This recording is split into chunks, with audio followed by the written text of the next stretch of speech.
ওই যে দেখো আমার মেয়ে খাতুনে জান্নাত ফাতেমার ঘর, তুমি ফাতেমার কাছে যাও, যায় তুমি বলবা আমি নবী তোমাকে পাঠাইছি, আমার মেয়ে যেন তোমাকে কিছু দিয়া সাহায্য করে।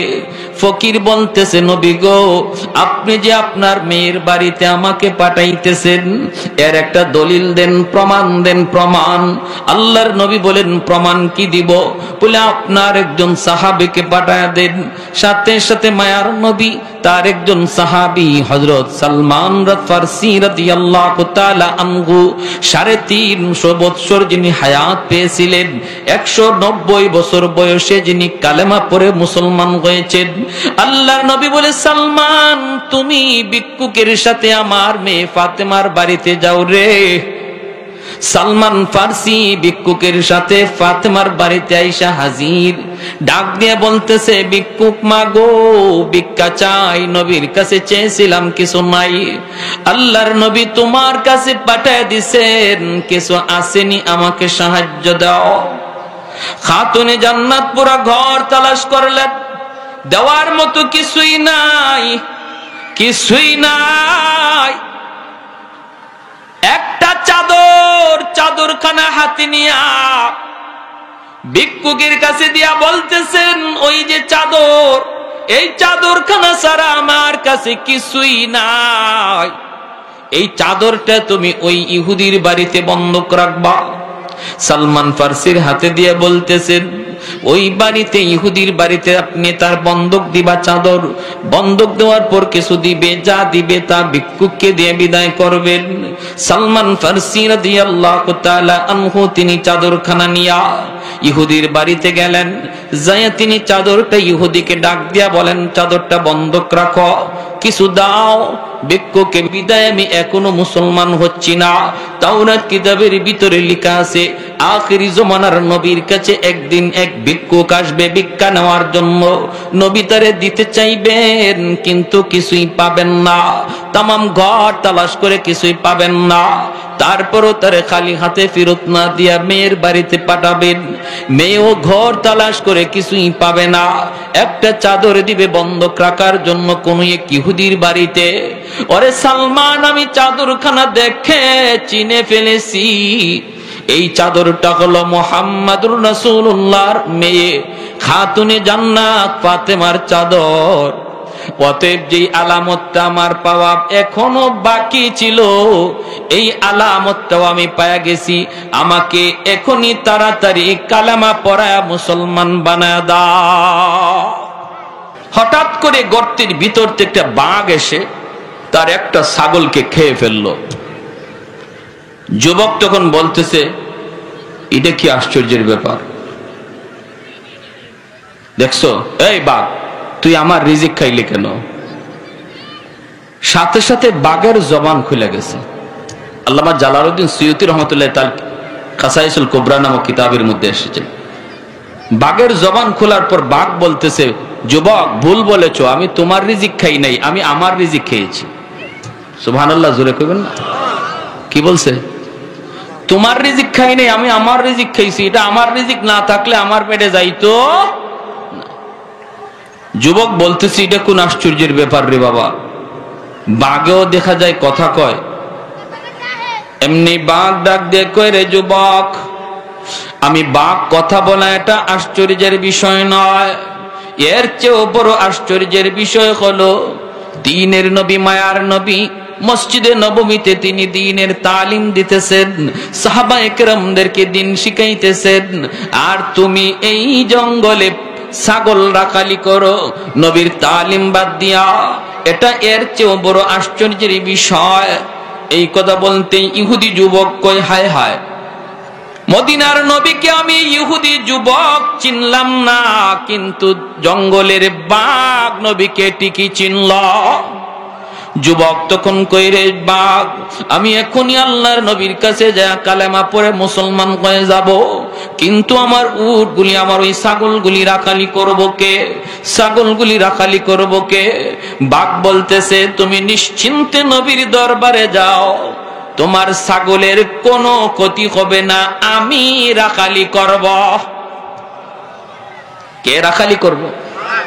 ছাগলের রাখালি করবে বাঘ। যুবক কয় আর বুঝি আমি তোমার কথা বিশ্বাস করলাম না, কেমনে করি? আগে একটা ছাগল খাইছো, আমি বললাম আমার রিজিক কেন খাইছো, তুমি কও তোমার রিজিক খাইছো। এখন ছাগলগুলি যদি তোমার কাছে আমি দিয়ে যাই, আসার পরে দেখবো একটাও নাই।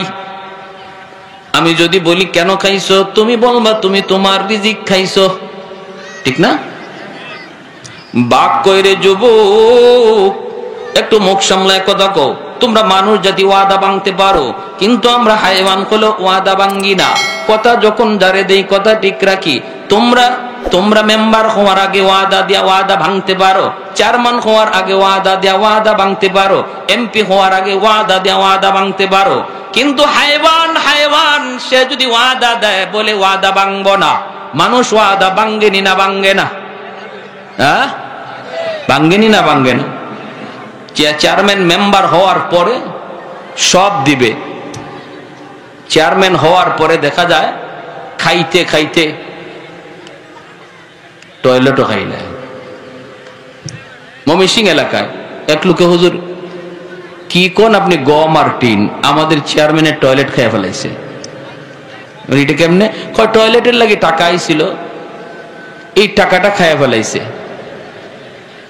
গমের টাকা খাইলে যদি গম খাওয়া হয়, টিনের টাকা খাইলে যদি টিন খাওয়া হয়, তো টয়লেটের লাগি যে টাকা আইছিল এটা খাইলে তো টয়লেটই খাইল, ঠিক না? এর কথা তো যুক্তি আছে, ঠিক কিনা?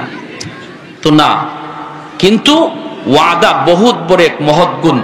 ওই যুবক বলতেছে তুমি কি আমার সাথে সত্যি ওয়াদা করো? আমি আপনাদের এলাকার কথা বলছি না, সব চেয়ারম্যান মেম্বার যদি একরকম হয় তাহলে দেশ চলবে কেমনে, ঠিক না ভাই? ভালো চেয়ারম্যান মেম্বার আসেনি না নাই? যারা মানুষের আমানতকে আমানত মনে করে, খেয়ানত করে না, এটা আছে। সব জায়গায় ভালো আছে, মন্দ আছে। যে কথা বলতেছিলাম, যুবক বলে তাহলে ঠিক আছে, আমি তোমার উপরে, তোমার কথার উপরে ভরসা করলাম, ছাগলগুলি আমি তোমার কাছে আমানত রেখে আমি নবীর দরবারে যাইতেছি। যেই মাত্র যুবক আল্লাহর নবীর দরবারে রওনা দেয়, সাথে সাথে আল্লাহ জিব্রাইল আমিনকে নবীজির কাছে পাঠায় বলতেছে, জিব্রাইল তাড়াতাড়ি আমার বন্ধুকে যায় বলো, আমার বন্ধু যেন মসজিদ থেকে বের হয়। একটা ইহুদি যুবক নবীর কাছে আসতেছে কালেমা পড়ার জন্য, যাকে নবীর দরবারের খবর দুনিয়ার কোনো মানুষ দেয় নাই, দিয়েছে জঙ্গলের একটা বাঘ। ওই যুবককে স্বাগতম জানানোর জন্য আমার বন্ধুকে বলো সেজন্য মসজিদ থেকে সাহাবীদের লইয়া বের হয়ে যায়। সূরা কন্যা, সুবহানাল্লাহ। তাহলে আমার নবীর দরবারের খবরটা তখন দিয়েছিল কোনো মানুষ না বাঘ? জোরে বলেন। আমার ভাইরা বন্ধুরা, যুবক ওই ইহুদি যুবক যেই মাত্র মসজিদে নববীর সামনে আইসা হাজির, দূর থেকে তাকায় দেখে মসজিদে নববীর বাইরে মায়ার নবী সাহাবায়ে কেরামদেরকে নিয়ে তিনি দাঁড়ায় আছেন। আল্লাহর নবী মাঝখানে দাঁড়ানো, ডান দিকে সাহাবী, বাম দিকে সাহাবী। ওই যুবক অবাক হয়ে তাকায় সবগুলি দৃশ্য দেখতেছে আর আগাইতেছে। নবীজির কাছাকাছি আসা মাত্রই যুবক দেখলো নবীর মুখে মুচকি হাসি। যুবক মনে মনে কয়, হায়, আমি যে নবীর দরবারে আসলাম এই খবর নবীকে জানাইলো কে? সুবহানাল্লাহ। আল্লাহর নবী, রহমতের নবীর দরবারে আইসা হাজির। মায়ার নবী দাঁড়ায় আছেন। কাছে আসা মাত্রই নবী বলতেছেন, রে যুবক, আমি তোমার জন্যই মসজিদে নববীর বাহিরে দাঁড়ায় আছি। যুবক তখন বলতেছে, নবী গো, আমি যে আপনার দরবারে আসতেছি এই খবর আমি ছাড়া আর বাঘ ছাড়া কেউ জানে না। ওগো আল্লাহর নবী, ওগো দ্বীনের নবী, মায়ার নবী, আমি যে আপনার দরবারে আসতেছি এই খবর আমি ছাড়া আর বাঘ ছাড়া কেউ জানে না, কেউ জানে না। তাহলে আমার আসার খবর আপনাকে কে দিল? আল্লাহর নবী বলতেছেন, রে জিবরাইল, তোমাকে যে আমার দরবারের খবর দিয়েছে বাঘ, এই খবর আল্লাহ আমাকে দিয়েছে জিবরাইল মারফতে। আল্লাহু আকবার। যুবক বলতেছে, নবী গো, আমি আর দেরি করতে চাই না, এখনই আমাকে তাড়াতাড়ি কালেমা পড়া মুসলমান বানায় দেন। এজন্য বাইরা তাফসীরের কিতাবের ভিতরে লিখেন, রে যুবক, তুমি কেন আমার নবীর জন্য পাগল হবে না? নবীর রংকে নিজের রং কেন বানাবা না? যদি তুমি পৃথিবীর কাউকে বড় তালাশ করো যে এমন একজন মহামানব যার অনুসরণ আমি করব, পৃথিবীর শ্রেষ্ঠ মহামানব ছিলেন আমার আপনার নবী, যার বরত্বের কথা শুধু মানুষ নয়, হায়ওয়ানাত পর্যন্ত স্বীকার করেছে। জোরে কোন সুবহানাল্লাহ। कौनैन मुख्तार खुदा तुमको बनाया, उम्मत का निगाहबान खुदा तुमको बनाया,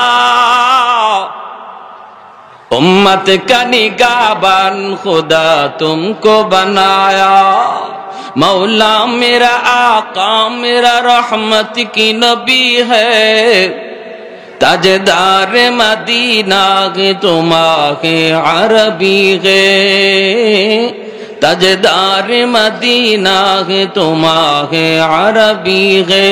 अशजार ने देते हैं नबूवत के शहादात, तशकीक कमर में के तो अंगुल की इशारात, तशकीक कमर में तो अंगुल की इशारात। একটু জোরে সুরে বলি আল্লাহু আকবার। মুসলমানের আওয়াজে সবাই বলি আল্লাহু আকবার।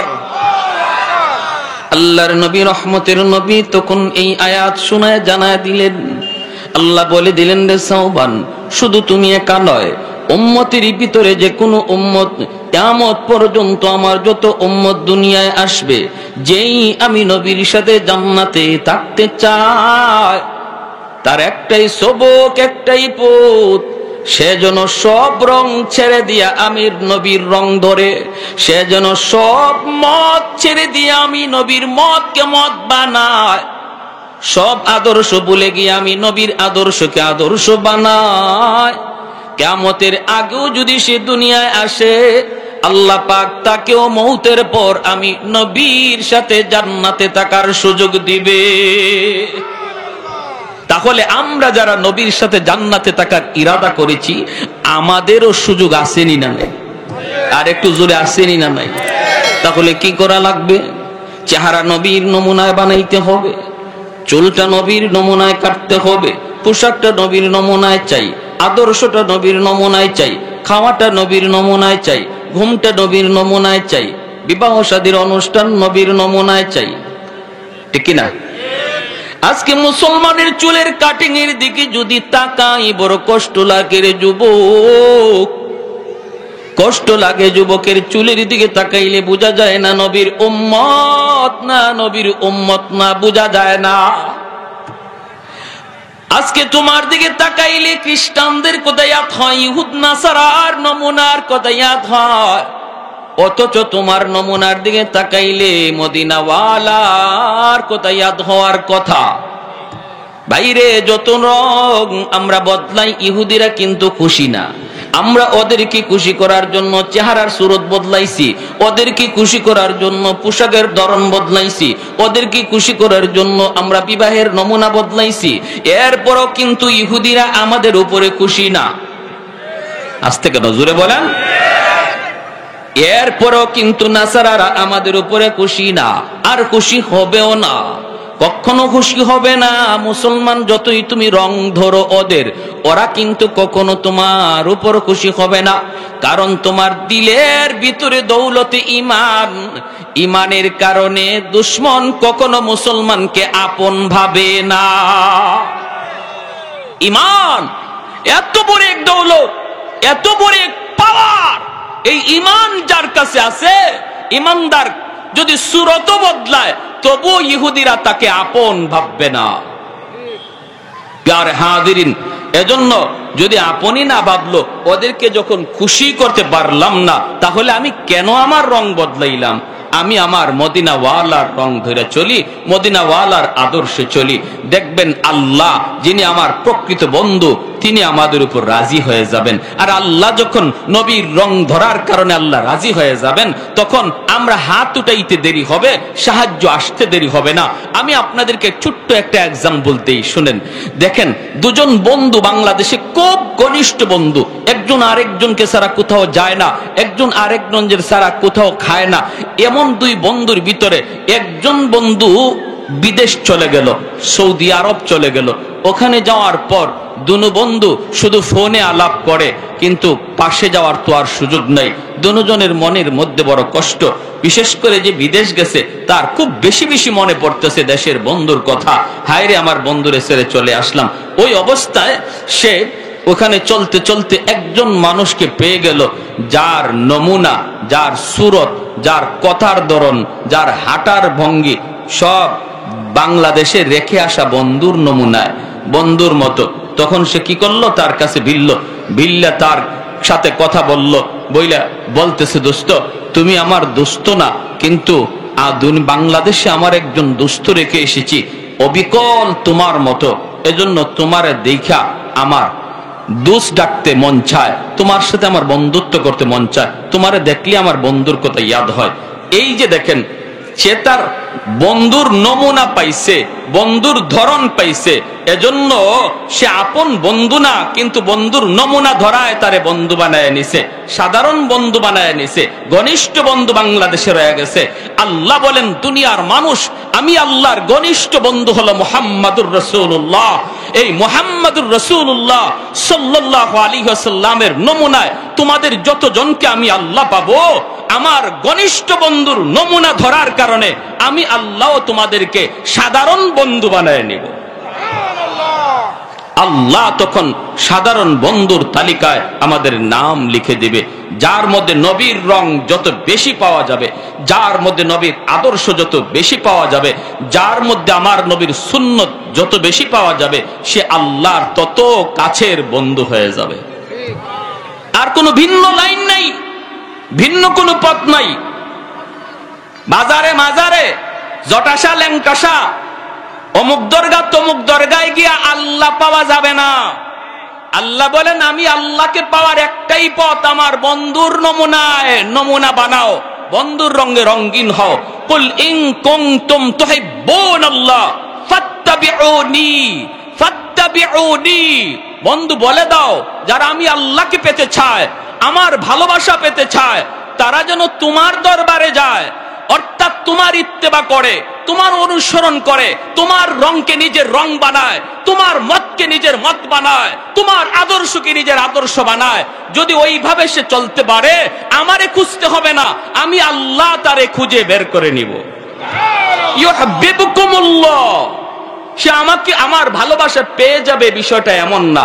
আল্লাহ বলেন, যদি তোমার অনুসরণ করে, আমি আল্লাহ তাকে খুঁজে বের করে নিব। সুবহানাল্লাহ। প্যারে হাজিরিন, এজন্য বলি আমার ভাই, বলুন দেখি, বর্তমান এই নাজুক পরিস্থিতিতে আমাদের সবচেয়ে বড় করণীয় হলো, আমরা আমাদের নবীর মতকে, নবীর রংকে নিজের রং বানাবো, নবীর সুন্নতকে নিজের সুন্নত, নিজের আদর্শ বানাবো। কারা কারা রাজি একটু হাত উঠে আল্লাহকে দেখান। আমার ভাইরা বন্ধুরা একটু হাত নামান।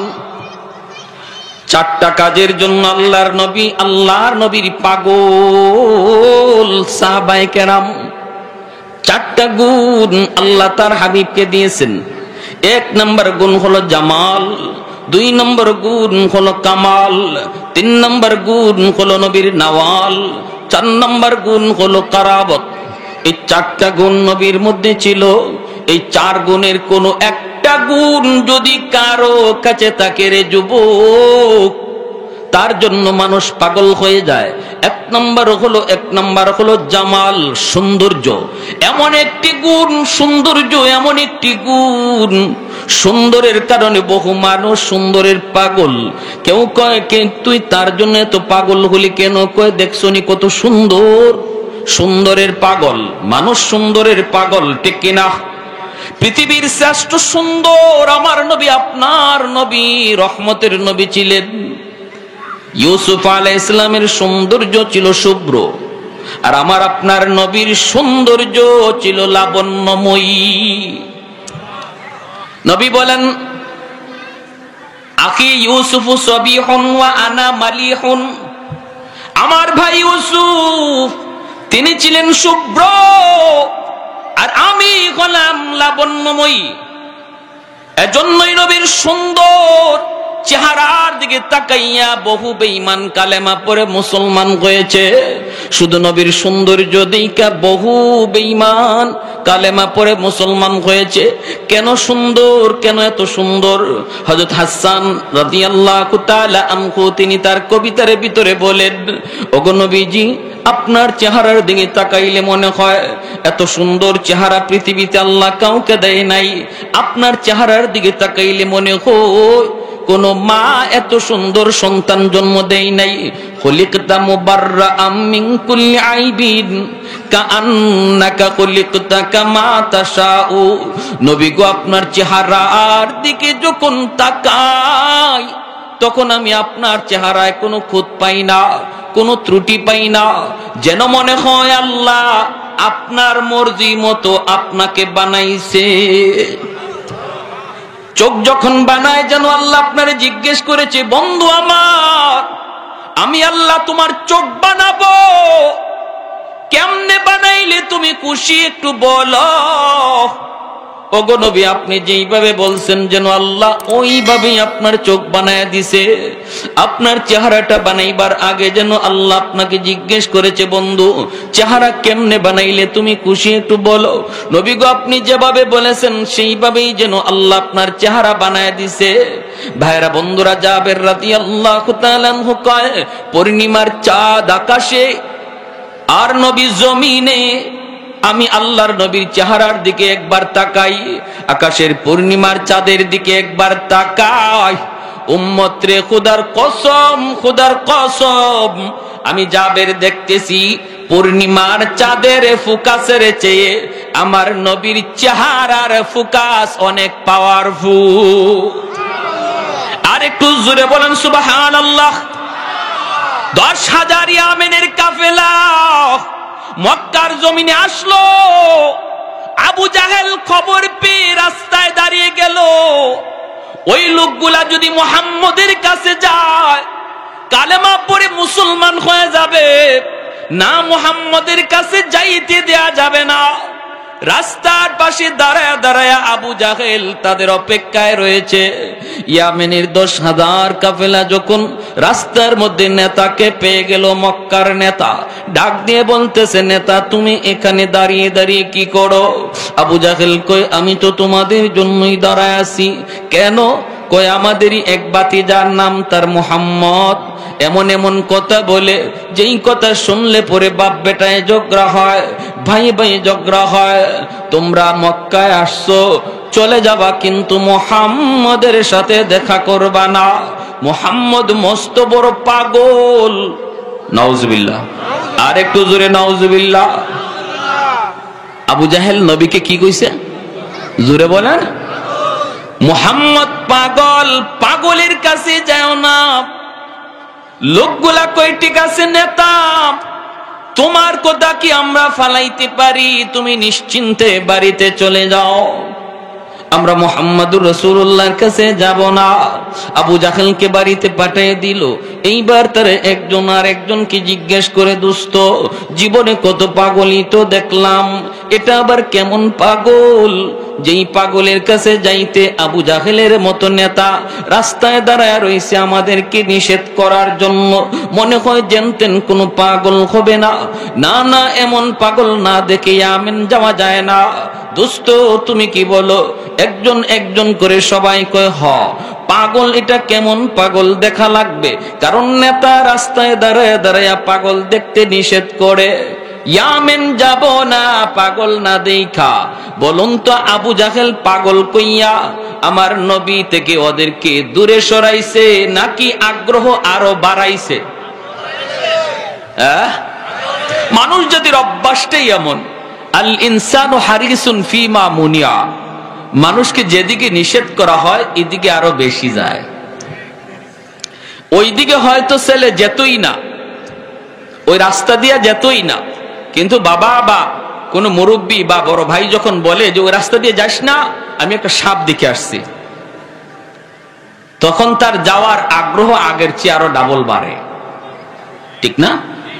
যে এটা কেমন সাপ একটু দেখতে হবে, জাতি সাপ না বেজাতি সাপ একটু দেখতে হবে।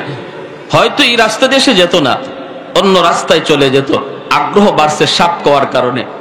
ঠিক তেমনি ওই মানুষগুলা হয়তোবা তারা খবর পেত না, কিন্তু যখনই আবু জাহেল বলছে এই জেনতেন পাগল না, এই পাগলের কাছে গেলেই বাপ বেটায় ঝগড়া লাগে, ভাই ভাইয়ে ঝগড়া লাগে, স্বামী স্ত্রীতে ঝগড়া লাগে, এরা এটা আবার কেমন পাগল রে, এ তো সাধারণ কোনো পাগল হবে না, জীবনে তো বহু পাগল দেখছি, এই পাগল না দেখে যাওয়া যায় না।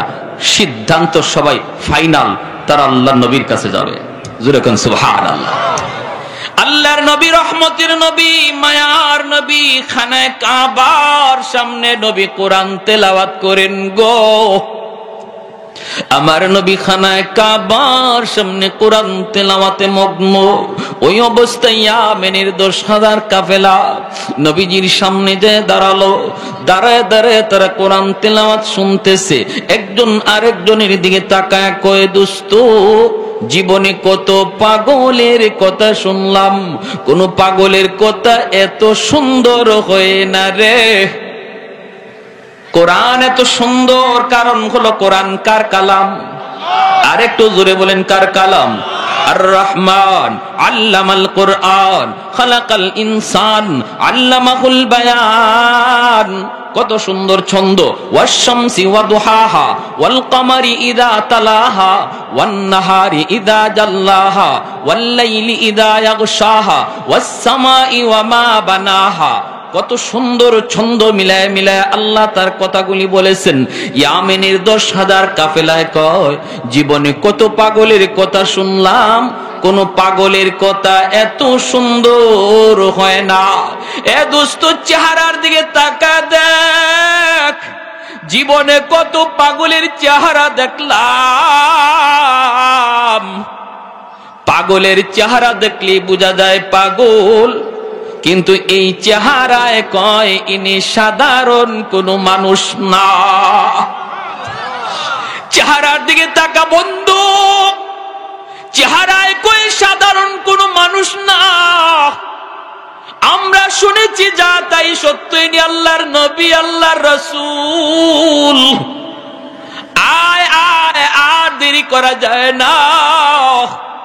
আমার নবী রহমতের নবীর কাছে আইসা ইয়ামেনের 10,000 কাফেলা নবীর কাছে বইসে কই, নবী গো, আবু জাহেল কইছে পাগল পাগল দেখতে যাও না, কিন্তু পাগল দেখার উদ্দেশ্যে আইসা আমরা একসাথে সবাই মিলে সিদ্ধান্ত নিয়েছি, আমরা মুসলমান না হইয়া বাড়ি ফিরত যাব না।